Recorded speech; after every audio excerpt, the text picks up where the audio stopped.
Good morning. We are going through Arthur Miller's very famous play, Death of a Salesman. Today, let us begin with Act 2. We are going through the main points in Act 2. Linda and Willie have breakfast in the kitchen. Biff and Happy have left early, and Willie and Linda discuss their son's potential. Willie says he wants to buy seeds and grow something. Linda asks her husband to have Howard give him an advance payment.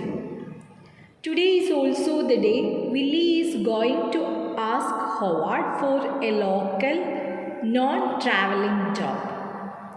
Linda lets her hubby know that Happy and Biff want to take him to dinner that evening. They are already planning on celebrating their successes. Now the scene shifts to Howard's office. Willie tries desperately to start a conversation with him, but Howard insists on demonstrating his new wire recorder and boasting about his wife and kids. Acting dutiful, Willie asks his boss if there is a place for him in the New York office. Howard tells Willie there is simply no job for him. Willie literally begs him and at length explaining that he held Howard in his arms when Howard was a newborn. Howard's dad was Willie's old boss. Howard inherited the company from his father. Now we get some insight into Willie's dreams when he tells Howard about Dave Singleman, a fantastic salesman. This salesman was so well liked that when he died, his clients and co-workers mourned him for months. Willie wants to be like a single man, but can't seem to get people to like him. He wants Howard to give him another chance. Howard refuses. Willie breaks down. Howard says it would be better if Willie left the firm since he isn't earning his keep. Willie begs to be allowed to keep his traveling job, offering himself at lower and lower pay rates. Howard refuses and walks out on Willie. Basically, Willie is fired. The situation is so distressing that Willie goes back into his imaginary world. He is talking with Ben again, asking Ben how he made it big. Ben asks Willie to join him in Alaska.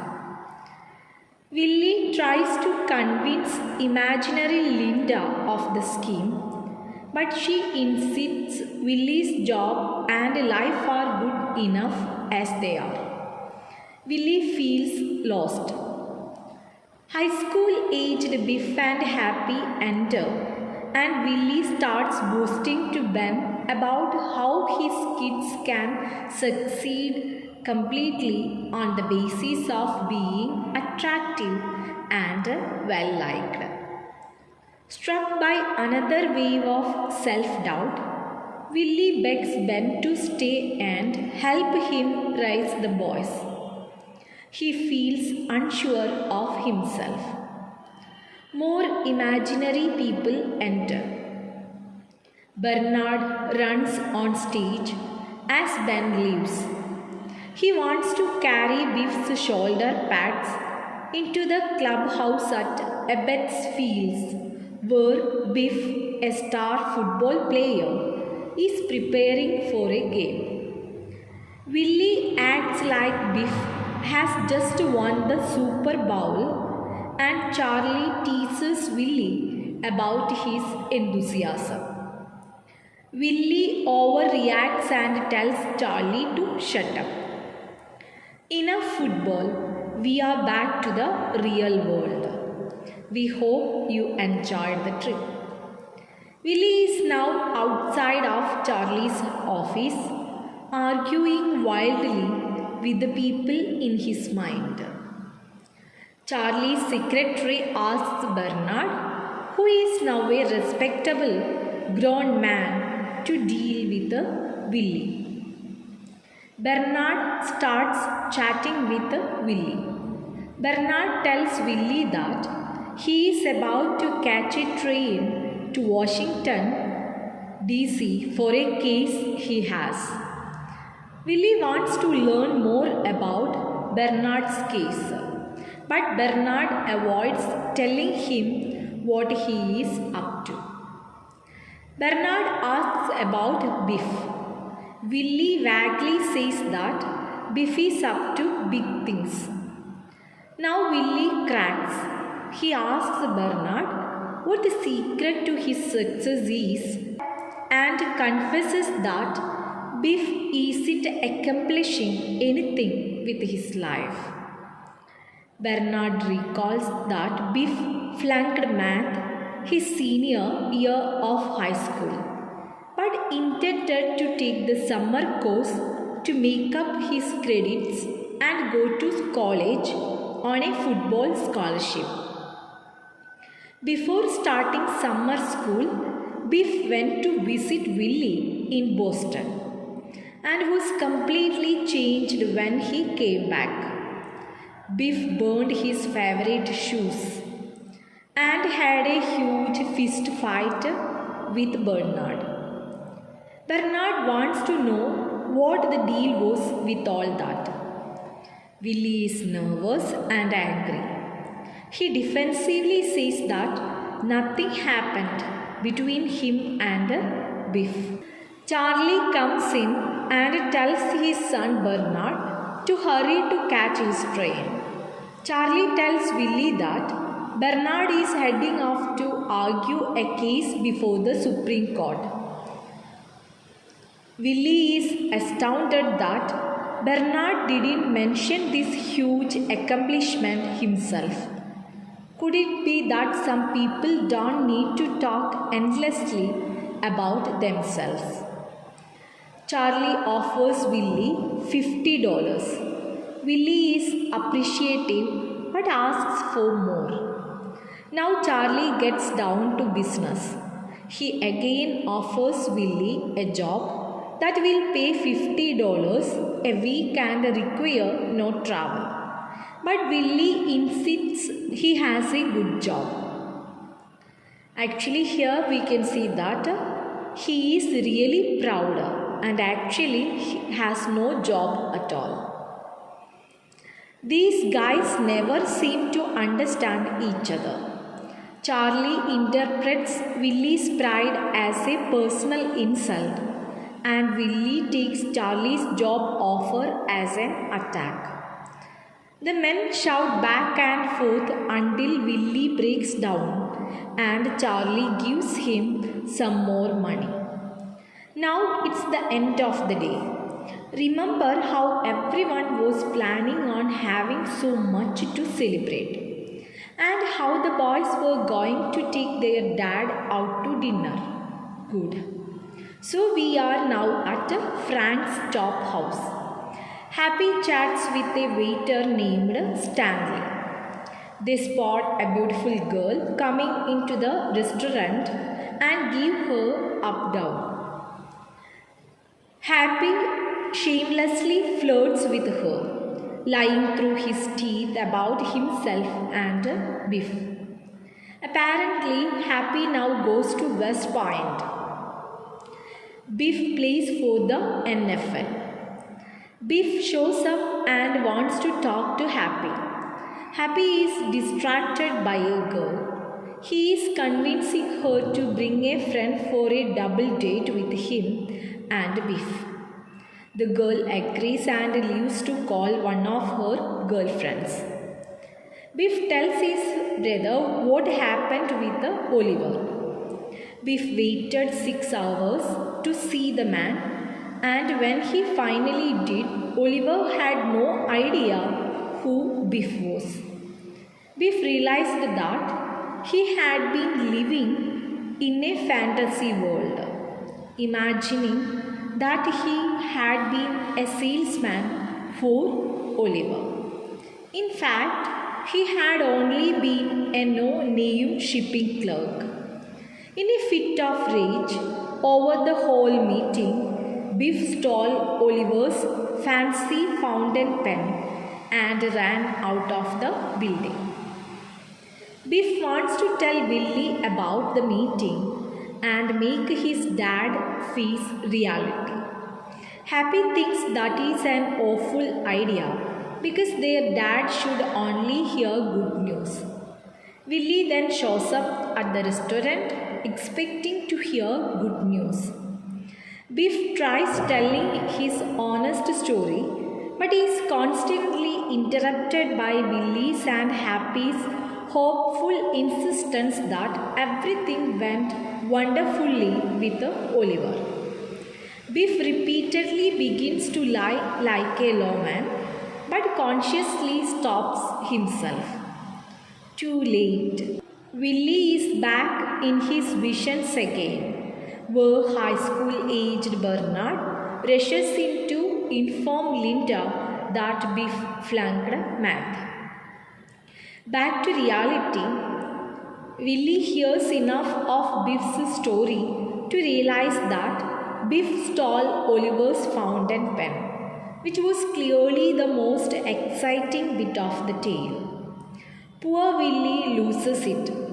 He keeps repeating, "I'm not here," aloud, imagining that a telephone operator is trying to track him down.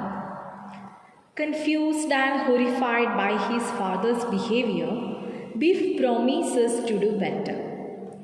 Happy tries to lie on Biff's behalf and say that everything went well with Oliver. At the same time, Biff tries desperately to hold on to the truth. The hot chick that Happy had been flirting with returns with her friend.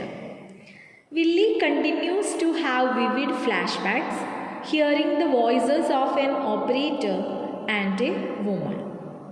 The scene shifts fully into Willie's flashback. He is dressing and chatting with a woman in a black slip. Yes, that is the same woman we saw him with before in the Stockings episode. As they chat, it becomes evident that she thinks Willie is the cat's mew. She has been stroking this ego. We hear repeated knocking on the lovers' hotel room door. Willie finally agrees to get the door and insists that the woman hide in the bathroom. He opens the door and finds Biff. Extremely worried, Biff explains that he failed math and begs Willie to talk to his teacher. Guilty Willie tries frantically to usher Biff out of the room, but the woman walks out of the bathroom and Biff sees her. Willie's desperate attempts at a cover-up aren't working on Biff. Biff may have failed math, but he's not dumb. He realizes his dad is having an affair and breaks down, screaming at Willie for giving the woman his mom's stockings.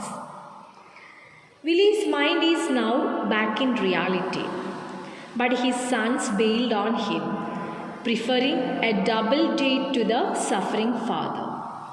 Willie pulls himself together and urgently asks Stanley where the nearest seed store is. I think all of you remembered well how he wanted to plan things earlier that morning. After their night on the town, Biff and Happy return home to their angry mother. Linda shouts at Biff and Happy for ditching Willie at the restaurant for some stupid girls. Biff demands to see Willie, but she won't let him. Biff finds his dad out back on his hands and knees planting seeds. He is talking aloud to himself. Back in Willie's tormented mind, Willie is having a conversation with Ben. Willie still wants Biff to make it big because there is no financial support from Oliver. Willie feels killing himself is the only option. That way, Biff can have the $20,000 life insurance payout. He is sure his son could use that money to set up a successful business. Ben tells Willie it's a cowardly idea. Imagining his own funeral with a horde of mourners, Willie tells Ben it will teach Biff once and for all how well known and liked Willie is. The scene shifts back to reality. Things are not looking so good. Biff stands over his father, says goodbye, announces he is leaving for good, and openly takes the blame for his own inability to make something of himself. Biff and Willie enter the kitchen where Linda is waiting. Unwilling to react to Biff's attempts to say goodbye, Willie keeps asking about Oliver. Now the emotions really come out. Willie accuses Biff of being spiteful. They argue aggressively. Biff whips out the piping that his father tried to kill himself with. Willie denies the suicide attempt while Biff accuses him of trying to be a martyr. Biff lays all of his feelings out in the open. He says that the family is always lying to themselves. Sick of lying, Biff screams that he is stolen from every employer since high school and has even served jail time. Biff has had some serious epiphanies. He says that Willie taught him to be so arrogant that he could never take direction from an employer. He adds that he is finished with trying to be something. Something here, businessman. He never wanted to be in the first place. No longer willing to pretend, Biff demands that Willie stop expecting him to accomplish the impossible. Biff is by now sobbing. Willie, astounded at Biff's emotional explosion, finally realizes that Biff loves him and wants his approval. Yeah, everything is great. No, wait, everything is not great.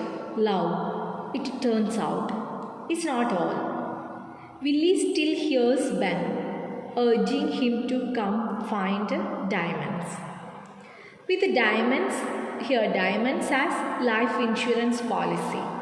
On the brain, Willie refuses to come up to bed and remains absorbed in his visions and love for his son. Willie understands that his son loves him, but can't stop dreaming about Biff making it big. He converses again with Ben, who this time tells him that the jungle is dark but full of diamonds. He jumps up and runs out of the house. Linda and Biff shout after him, realizing that he has sped off in the car. They hear the car crash. Willie has killed himself. We are going through the end of the play. Looking at her husband's grave, Linda wonders why all of Willie's friends and co-workers, by whom he was so well liked, didn't come to the funeral. Biff says that Willie had the wrong dreams, that he never knew who he was. Charlie and Bernard are at the funeral as well. Charlie, still the good man, defends his dead friend, saying that part of being a salesman is about having a dream. Happy is mad and defensive. He embraces his father's dream and is determined to come out number one man. Linda can't understand why Willie killed himself. She declares she had finally made the last payment on their house that day. They really own it now. She cries over the grave, repeatedly sobbing, "We are free." We went through the detailed summary of Act 1 and Act 2. Now we are going through the symbols of the play Death of a Salesman. Let us begin with the rubber hose symbol analysis. The rubber hose is a symbol of Willie's impending suicide.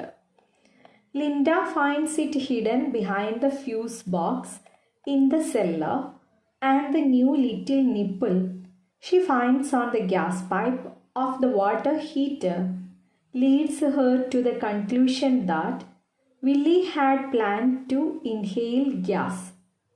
Cellar means a room below ground level. Like Willie's other attempted method of suicide, driving off the road in the car he uses to travel to work.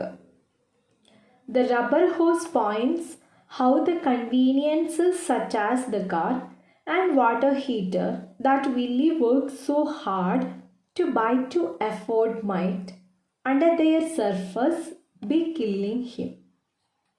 Next, we are going through stockings symbol analysis.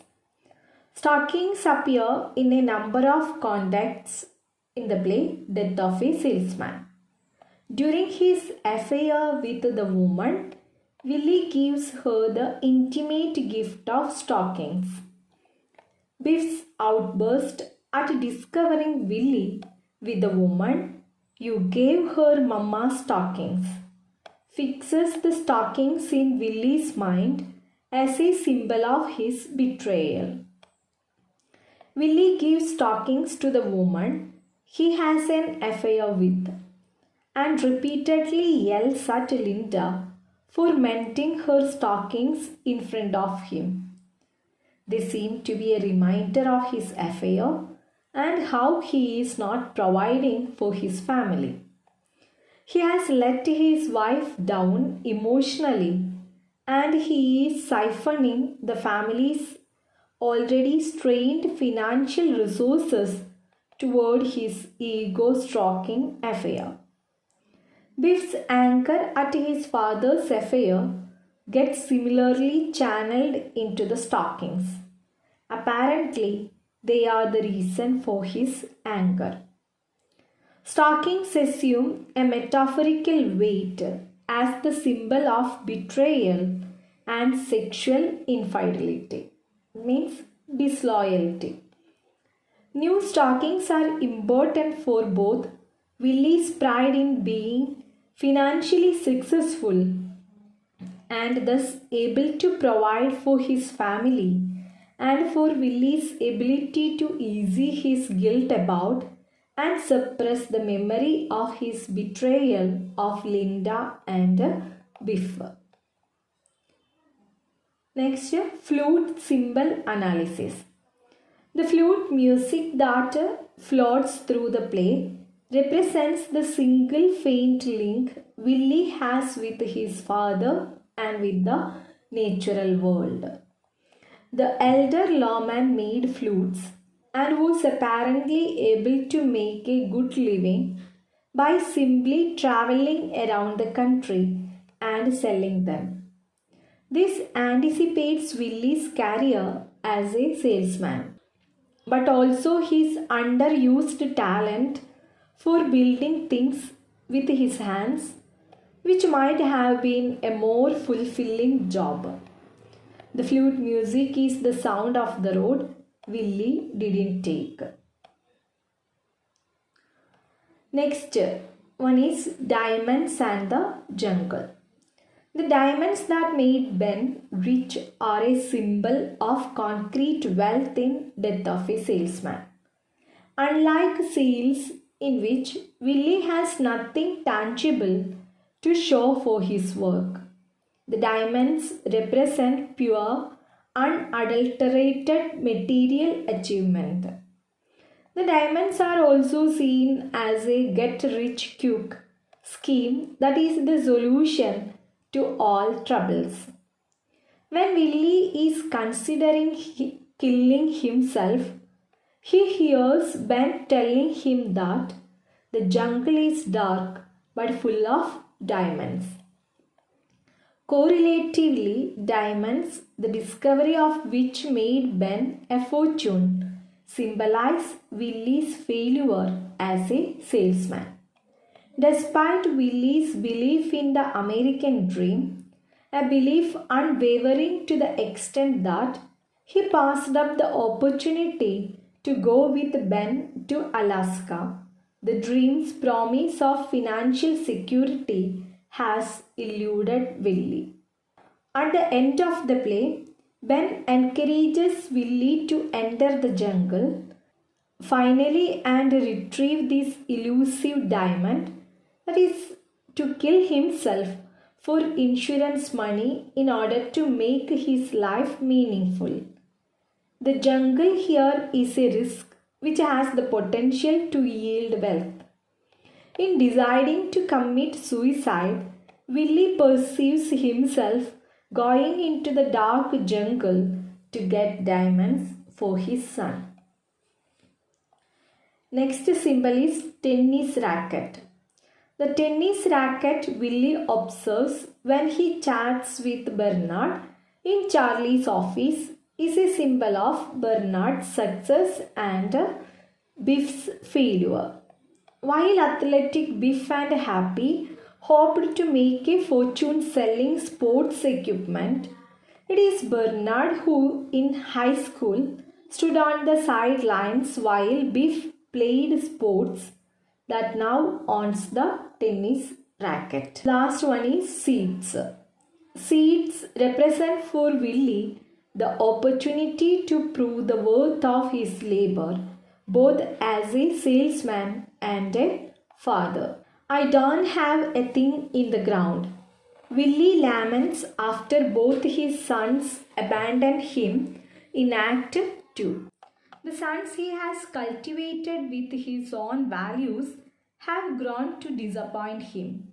None of his financial hopes have borne fruit, and he is desperate to have some tangible result of a lifetime of work.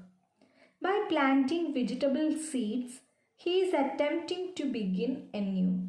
But as Linda gently reminds him, the surrounding buildings don't provide enough light for a garden. Willie's attempt to plant the vegetable seeds at night further reinforces the futility of his efforts. The seeds that Willie insists on buying and planting are an important symbol in the play. Willie is frequently troubled by feelings of confusion and inadequacy. He is uncertain about how to raise his sons and worries that, like his own father, he will be unable to provide for them.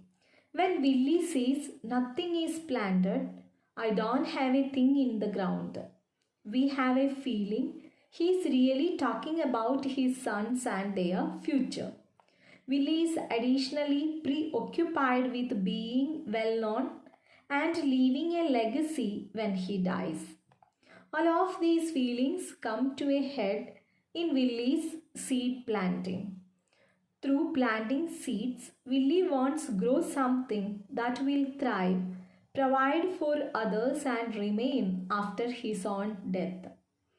The most interesting part is that He chooses planting to make up for being a failed salesman.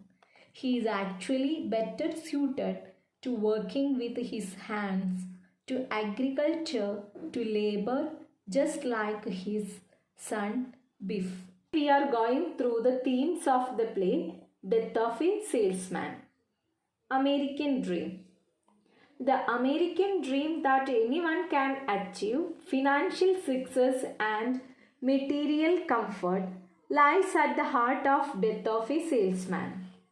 Various secondary characters achieve the dream in different ways.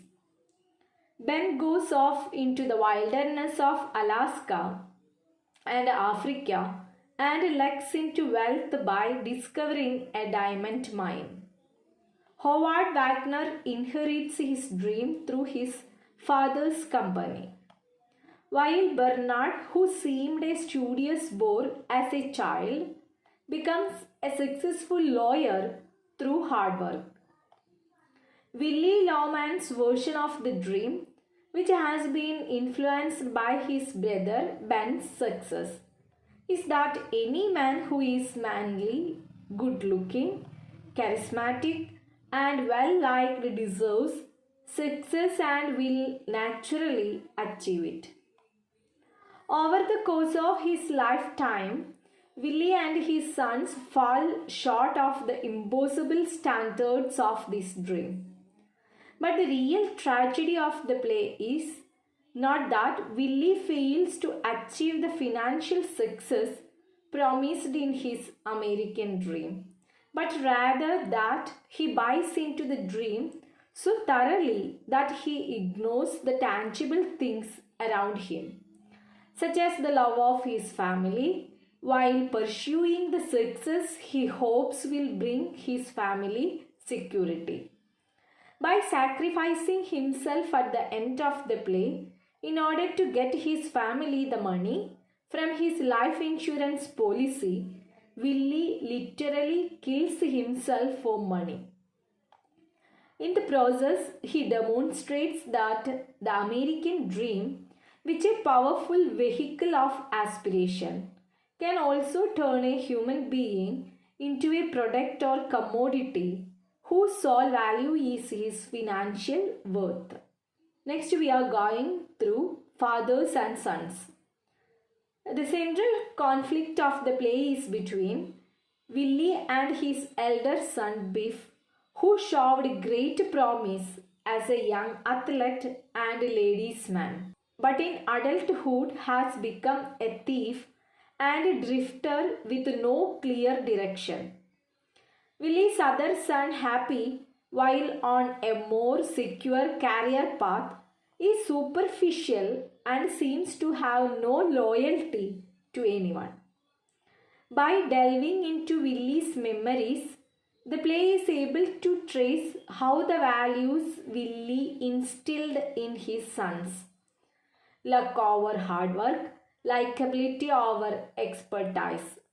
This led them to disappoint both him and themselves as adults. The dream of grand, easy success that Willie passed on to his sons is both barren and overwhelming. And so Biff and Happy are aimless, producing nothing, and it is Willie who is still working, trying to plant seeds in the middle of the night in order to give his family sustenance.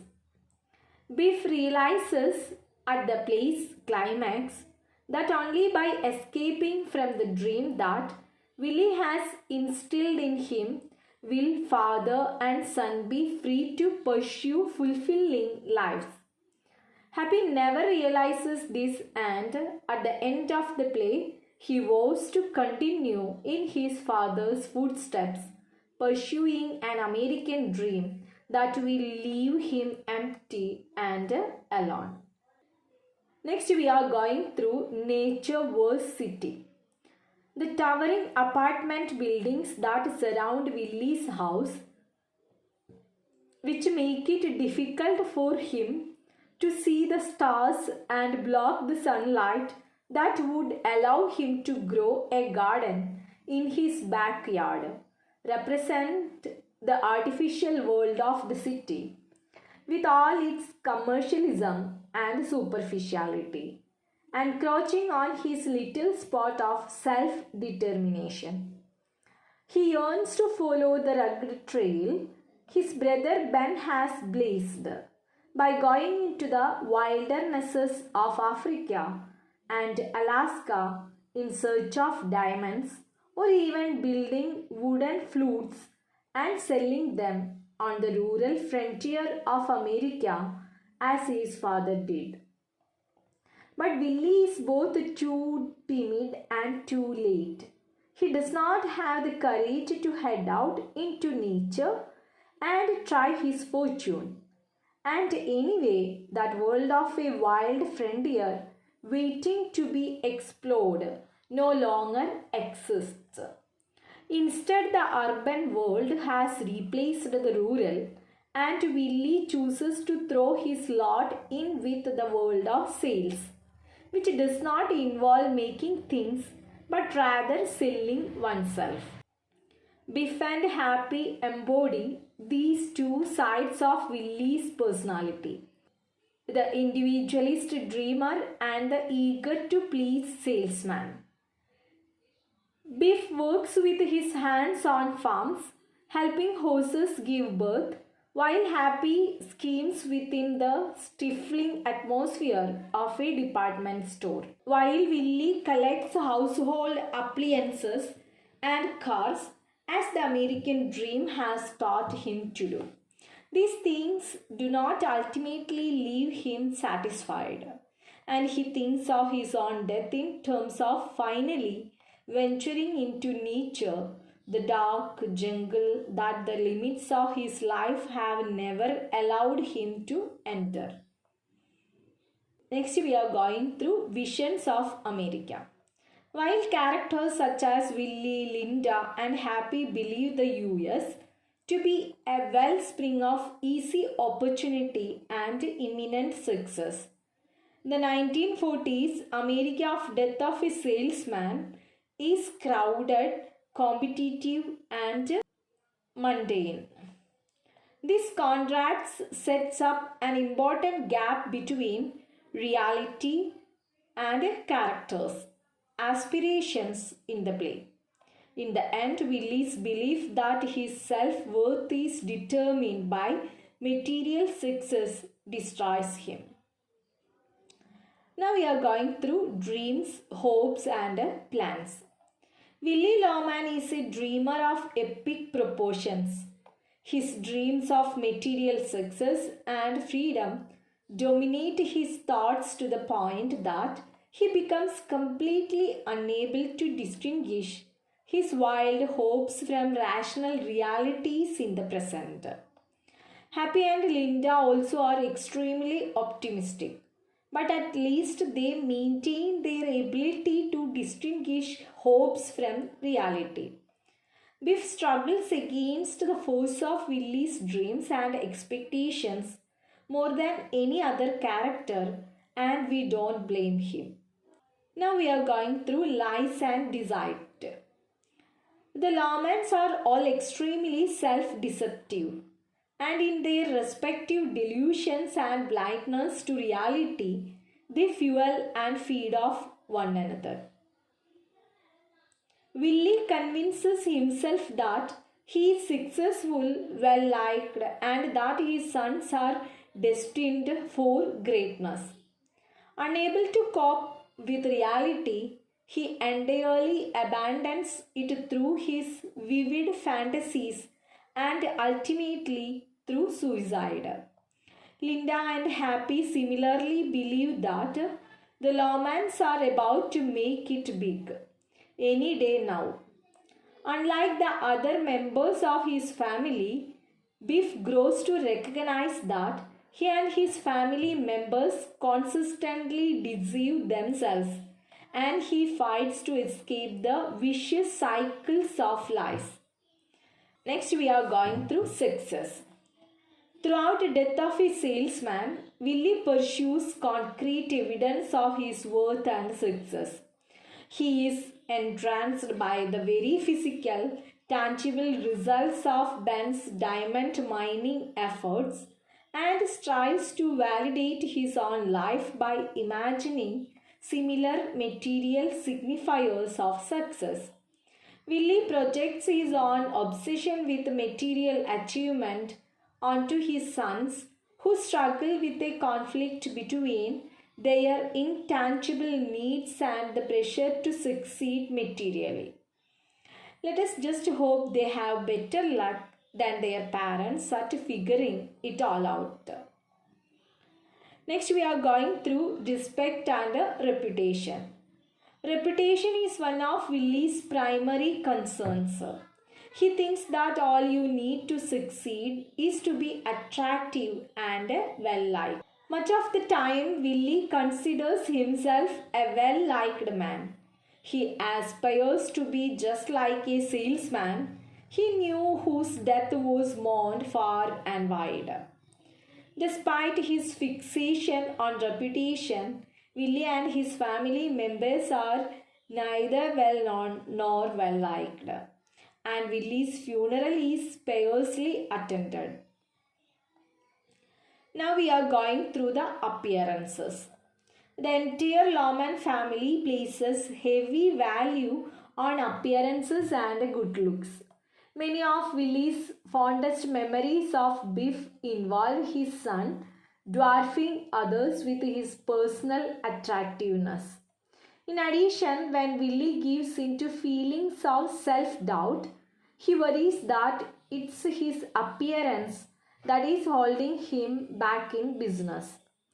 Death of a salesman may be making a larger statement by showing the lawman's fixation on attractiveness over real substance.